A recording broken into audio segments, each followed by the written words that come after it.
thank God this morning, walking through deep into the M.Kenya forest where we were born and brought up. Came on the connection journey to this forest, the biggest water catchment area that serves this region. And we are grateful to God for the rains. We are so happy that our river is back. You can hear the sound of the Savannah.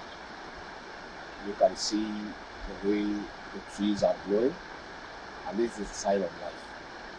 We really want to thank God for the rains, and we pray for continued rains so that we can continue preserving this forest as a water catchment area.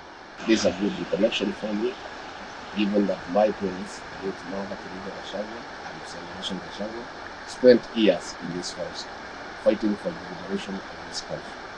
This forest is a reminder that with resilience, with commitment, with resolve, human beings can achieve their freedom and whatever they desire.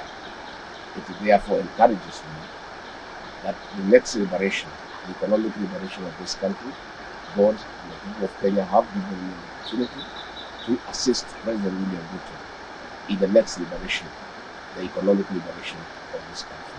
Thank you. Again, I want to thank the people of this area for preserving this forest. As you can see, this indigenous forest is intact. And I want to urge all other Kenyans to heed the call of President William Ruto to plant and grow 15 billion trees by the year 2032. It's the only way to mitigate the effects of climate change.